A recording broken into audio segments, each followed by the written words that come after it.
Hi, this is Winslow. This is Crimson. And if you like what we're doing, Hit that like button. and if you want to hear more, Subscribe.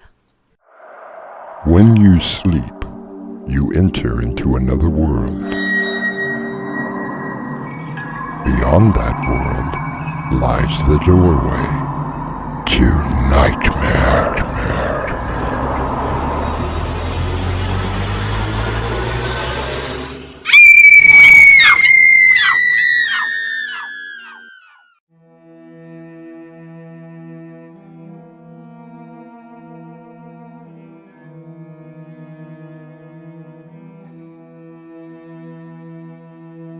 Come in.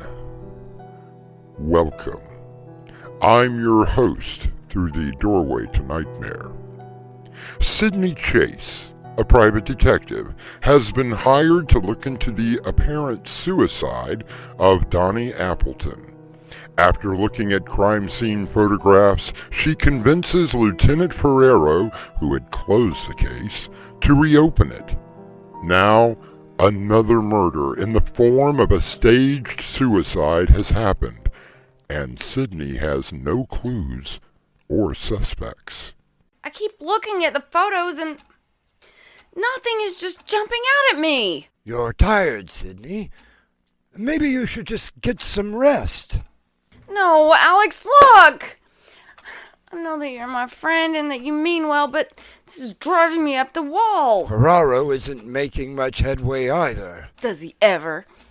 What really worries me is there's absolutely no connection with either of the victims. Why does that have you worried? Because it means we possibly have a serial killer on our hands. And there is no way of knowing when he or she will kill again.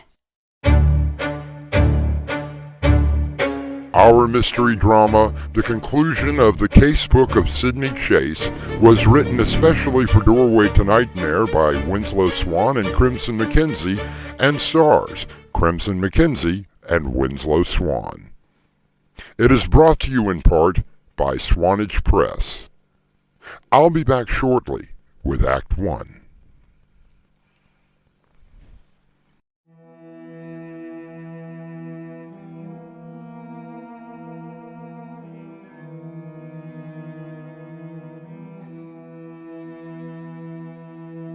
It takes a rather unique individual to become a detective.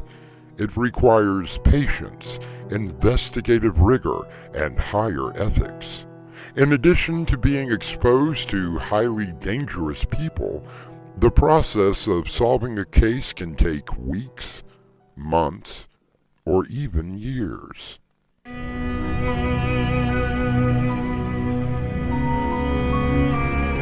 Yes, I'm Dr. Alexander McDougal, although my friend Sidney Chase, private detective, refers to me as McGoogle. All in fun, but she knows that it gets me every time. Since her husband passed away and I was the family doctor, we became close friends, playing chess every Wednesday, my equivalent of being on the golf course, and her way of keeping her mental faculties in sharp focus. She was hired to look into a possible case of suicide that turned out to be murder.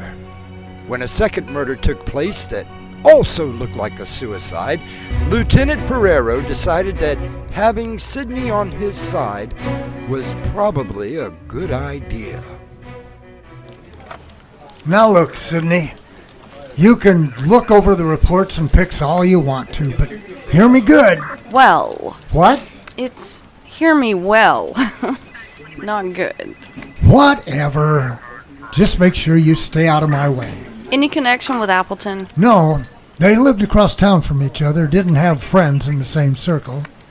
Both were about to receive a lot of money, and except for that fact, that was the only thing that they did have in common. Then that is bad for you, Tony. Why do you say that? It means that you just may have yourself a bona fide serial killer on your hands. Alex? Do you make it a habit to be in my apartment when I'm not home? Only when I know that you need some help. Sidney, I'm your friend, as well as your doctor. You are letting this case get to you. I suppose you're right. When I was with the force, I made it a point to make sure that cases were closed every single time. I also made sure that the facts were all correct. And you did an admirable job. Not one case of yours was ever left unsolved. Now that is a remarkable record, and one that you should be proud of. I am proud of my work, Alex. Now that I'm a private detective, I don't feel like I'm making much of a difference. Maybe Ferrari is right. I should get back on the force. I'm not going to give you any sage advice, other than you should do what makes you happy. If I don't have to work with Ferrari again, that would make me happy. And you know that he will be wherever you are assigned. The very reason that I don't go back to the force. And now there's this case. 2 murders. Both with the same MO. And not a thread of evidence to tie anyone to the crime. Yes, and neither victim had enemies. No family that wished them harm. Both were about to receive large sums of money and had made plans, so suicide is out. I noticed that you've been looking at the pictures from both crime scenes. Well, sometimes a new pair of eyes are needed to see something, even if they are as old as mine. Well, just let me know if something jumps out at you. It amazes me, being a doctor, how frail the human body really is. It doesn't matter how healthy you live. It does not take much to destroy it. Even something as simple as too much caffeine can do it. Why do you say that? Oh, I was just being philosophical about the situation. No, I mean about the caffeine. Oh, that. Well, I was looking at the photos and noticed that cup of coffee in both of them. Where? Well, in the background on the table in the first one, and in the second one on that bookcase. Okay, so both victims enjoyed their coffee? Yes, but they are both from the same place. Brewmaster, over on 10th Street. How could you possibly know that? Oh, I have always wanted to say this, but elementary, my dear Sidney. The cups that they use are very unique. They are the only coffee shop that uses those horrid blue, green, and yellow motifs on their cups. One of my patients is always slurping one down on his visits. Let me see that. Okay, so they both drank the same coffee. Are we sure about that? Have you made any progress, Miss Chase? Well, Charlie, sort of. I do have a question for you. Of course, anything. Did your friend drink coffee? Every morning. We used to stop in at Brewmaster's. He would order his usual black coffee, and then dump about half a cup of sugar and cream into it. And that was every morning? Well, no. The morning that he received the check for his cartoon, we went and he ordered the most expensive coffee they had.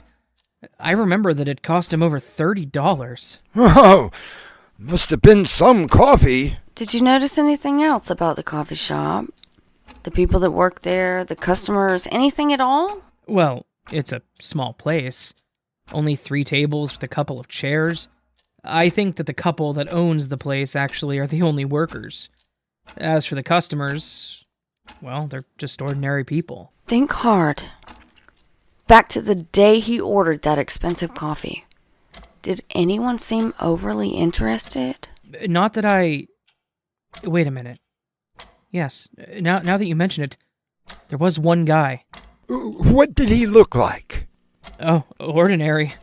Short hair, brown, I believe, wearing a t-shirt and jeans.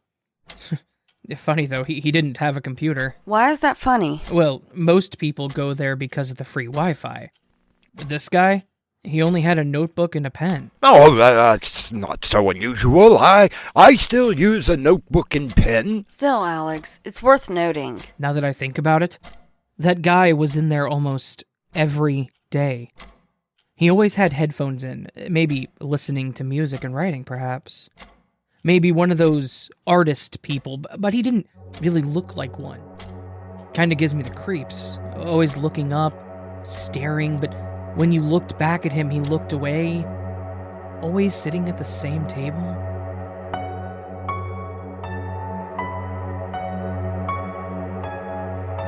The police would call that a person of interest. Sydney perhaps has some other ideas. I'll return shortly with Act 2.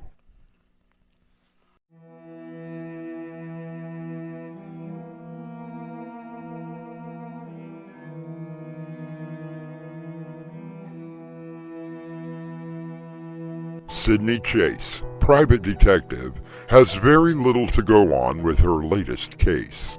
Her friend Alex McDougal, retired doctor, has been tagging along and helping her out.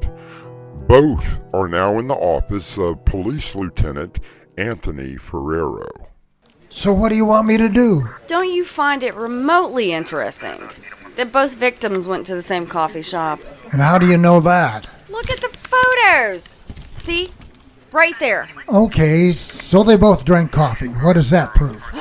It's the only connection that they have with each other. Or don't you see that? It might interest you to know that I have been doing some work. Our second Vic did not drink coffee. What? If you don't believe me, go and talk to the couple that runs the coffee shop. They know practically all of their customers.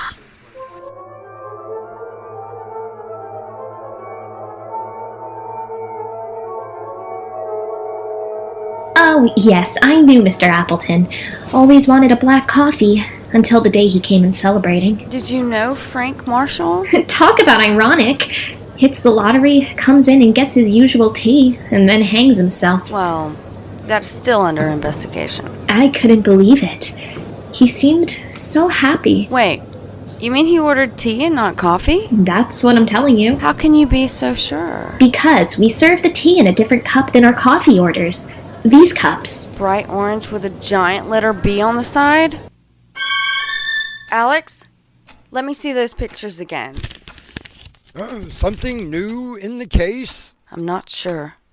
Okay, both cups are the same in both pictures. Well, why is that unusual? Because Brewmaster serves tea in a different kind of cup. Well, so? So where did the cup that had the coffee in it come from? Well, perhaps our victim had it delivered. According to the owner, Frank Marshall detested coffee, which is why he only ordered tea.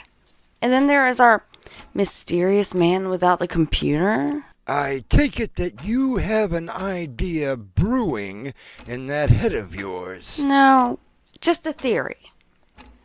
Alex, how would you like to go get some coffee?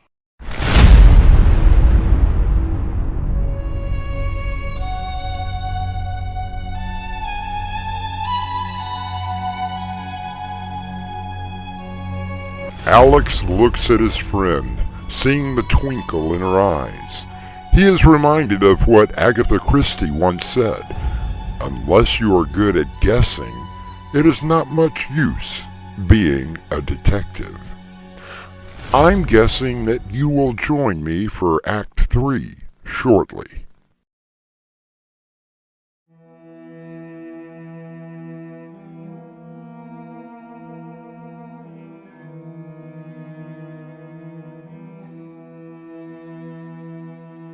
Author P.D. James once wrote that detective fiction confirms our belief that we live in a rational, comprehensible, and moral universe. Yes, sir. How may I help you? Oh, yes, I would like your very best. Something that not everyone would order. Oh, yes, sir. Oh, money is no object. Now, pour your best, dear lady. My, you are in a good mood. Bit of good luck today? I found out that I have an inheritance. Really? Oh, yes, some distant uncle who passed away a couple of years ago and named me as an heir. The estate has gone through probate and they are just now informing me about the fortune. A real fortune, sir? Oh, yes! I'll never have to work again!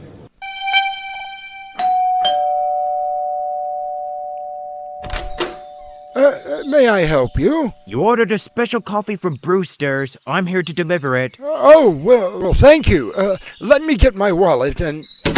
Won't be necessary. I don't understand. People like you, flaunting your good fortune. Not thinking about all the people who went to bed last night hungry or had nothing to eat today? Perhaps you had better leave. Like them other two. You're just like them. How many people are being thrown out of their homes today because they don't have the money to pay rent? Bet you never thought about them. Young man, why don't we sit and talk about... Nothing to talk about. You're just another rich, pompous ass who doesn't deserve to live. Why don't you just die? Hold it! What? What is this? It's called a trap, young man, and you took the bait. Not one of my favorite terms. Where's Ferraro? I'm here. Wanted to make sure we got everything on tape. Come on, let's go.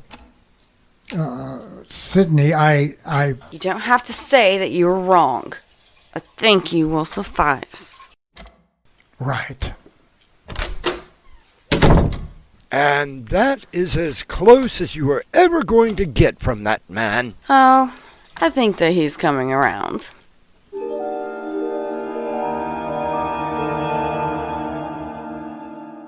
And that is the story.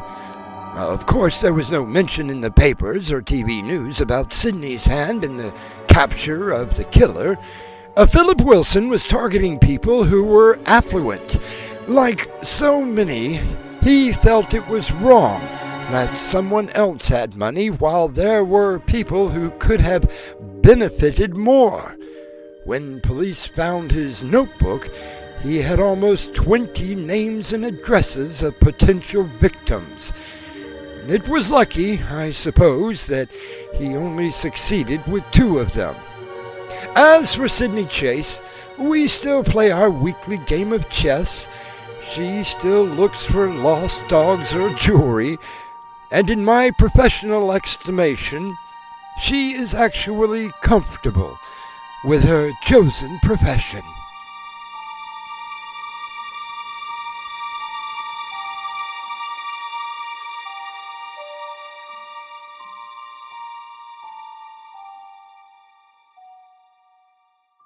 And I will be back with a final word.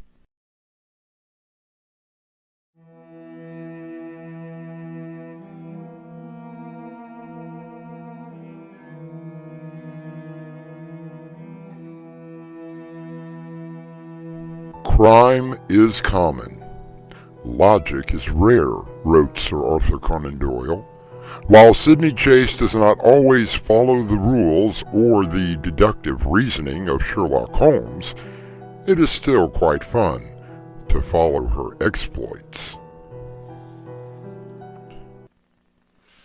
Our cast included Crimson McKenzie, Winslow Swan, Dave Arkipov, Raven Adams, Robert Jackson, and Brinna Faith. The entire production was under the direction of Winslow Swan, and the story was edited by Crimson McKenzie. Hey guys, it's Crimson. If you enjoy these, please hit that like button. That way we know. And share it with all your friends. And now, a preview of our next tale. Oh yes, the birthday party for Katie. Yes, she's been looking forward to it for a very long time. Ah, such a darling girl. Lovely girl. And I can see why she adores you. Does Katie know about her parents? What are you talking about? Just what sort of priest are you? Oh, this. Well, it does afford access to people's homes. And their lives. Their secrets. Doorway to Nightmare is brought to you in part by Swanage Press. This is your host, inviting you to return with us through the Doorway to Nightmare for another adventure into the world of your terrifying imagination. Until next time, slumber peacefully. Epilogue. The butler did it.